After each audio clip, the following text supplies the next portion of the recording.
Hello, good day mga boss. Charlotte ng DIY Kurips. So, ngayon mag-install kasi ako ng switch dito doon sa Toyota Wigo ko. Yan. So, gumawa ako ng switch. Ito. Yan. So, 6 na pirasong switch yan. Ginawan ko na lang ng pinaka-plate. Yan. So, plastic plate. Kasi ito na yung pinaka-wiring niya. Yan. So, tinry ko lang yung ganito, no? Yung parang gaganon-ganonin yung wire kung okay lang yung kakalabasan. So, malinis naman siya kung sa malinis, pero para sa akin, medyo crowded pa din. Pwede naman kasi yan sana, no? Pinagsama-sama na lang yung wire. Pero, okay pa rin. Yan. So, ano ba yung gagawin natin video ngayon, ano? So, papasabayin natin yung ilaw na itong switch doon sa ilaw nung ibang switch natin. So, yung mga ganyan, ano? Umiilaw kasi yan. Kasama pa tomato. Yan. Umiilaw yan, ano? Pagka inon nyo na yung pinaka park light nyo. So, testing natin, ano? So, hindi ko na i-start yung sasakyan. I-on position ko na lang yung pinaka sasakyan natin. Ayan, hindi ko na i-start. So, ang gagawin nyo lang, pagka inikot nyo to, yan mapansin nyo, no? Wala pang mga ilaw yung mga yan. Pagka inikot ko to ng isang beses, yan. Ayan, no? Umiilaw na. Yan. Hindi lang masyadong halata. Yan. To, medyo halata to. Ikutin ko, no? Patayin ko. Kita nyo, mawawala yung ilaw. Yan. Nawala na rin yung nandito. Yan. Yan, meron na ulit. Meron na ulit. Yan. So, yung mga switch nyo, no, lalo na kung mayroong LED, pwede yan, isasabay natin doon. Na pagka inikot nyo yung dito sa ating park light, yan, iilaw din siya para at least pagkagabi, kita nyo yung mga buttons. Yan, yung mga pindutan makikita nyo. So, ang gagawin nyo lang, since na dito ko naman siya ilalagay, yan, dito ko ilalagay, dito na lang ako kukuha kasi etong mga to is umiilaw naman, so dito na lang ako kukuha. Ang gagawin nyo, ito, tatanggalin nyo muna tong switch para matesting natin. Ito.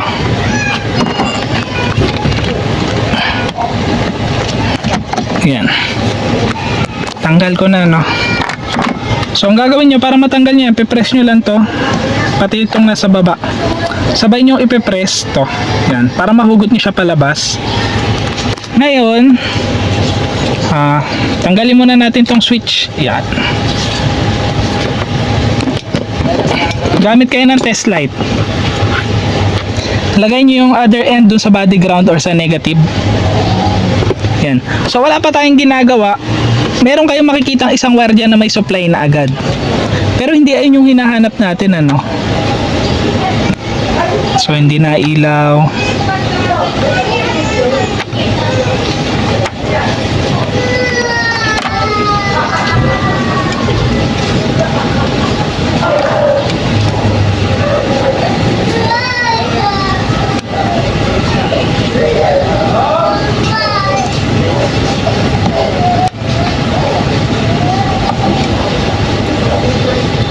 Ito.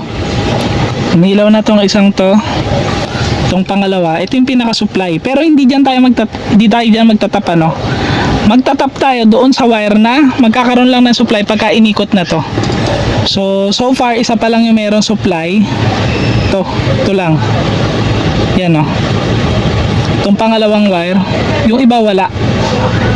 Ayan, no. Patay. Patay.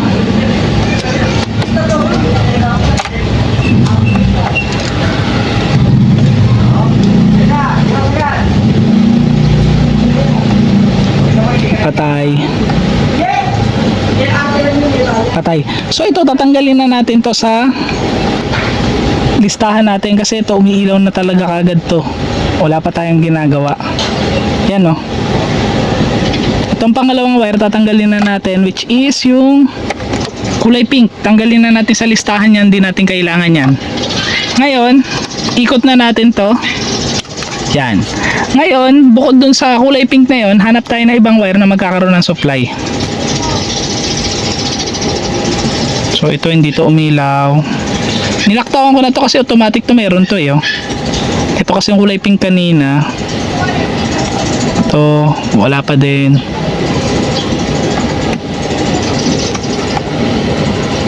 Ito umilaw to. Yan. Umilaw. Anong kulay nito?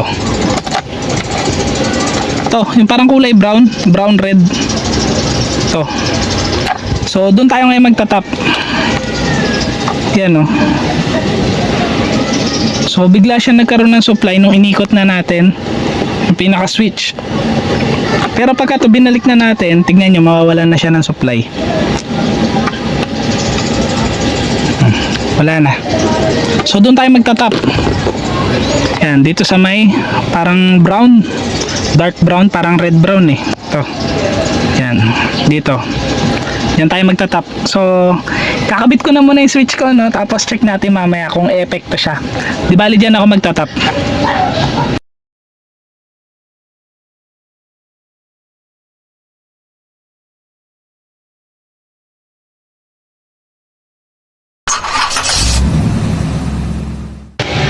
Di bale ito na, no, na-wiring na natin siya. Ito yung pinaka switch ko. Hindi pa lang nakadikit yan, kaya kung makita nyo gumagalaw pa. Yan. Pero yan, ganyan na yung magiging itsura niyan. Yan. So ito is working na siya. So tingnan muna natin, ano. Ilagay ko lang sa on position yung pinaka susian natin. Hindi ko na i-start yung sasakyan. Yan. So ngayon, twist na natin to. Yan o. Umiilaw siya kasabay niya yung ibang pailaw natin. Yan. So i-off ko muna. Yan o, kita nyo, namatay. Namatay din siya. Yun ulit natin. Yan o, umiilaw na siya. Yan. So mas maganda to, no, kung walang flash yung pinaka video natin. So tanggalan ko muna ng flash.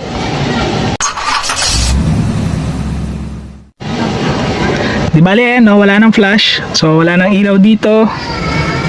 Wala nang ilaw dyan, wala nang ilaw dyan. Ngayon i-on na natin. Yan, no. Ganda. So pagka madilim doon sa loob ng sasakyan nyo, makikita nyo pa rin yung buttons nyo. Yan. Tapos functioning na rin yung ibang pindutan dyan. Yung iba kasi abang ko pa lang. Yung iba functioning na. Kagaya na itong kulay blue. Pagka pinindot ko yan, underglow yan. Yan. So kung makikita nyo, no, merong kulay pula. Yan. So i-off ko. Yan, nawala. Yan. Functioning na to. Yan. Tapos ito functioning na rin to para to dito sa ilaw, dun sa may door handle. Pati dun sa mga lalagyanan nung baso or nung bote. So tingnan nyo, no. Yan. Pinindot ko. Pagka binuksan ko, yun, no, umiilaw. Pagka sinara ko, yan, mamamatay. Pagka binuksan, iilaw. Pagka sinara, mamamatay. Actually pati yung ano, yung do sa door handle, umiilaw din yan. So pakita ko sa inyo, no.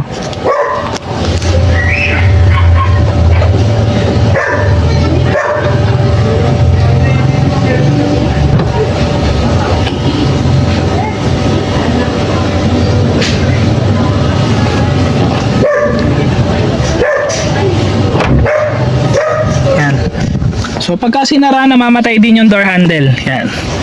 So functioning na to, functioning na rin to.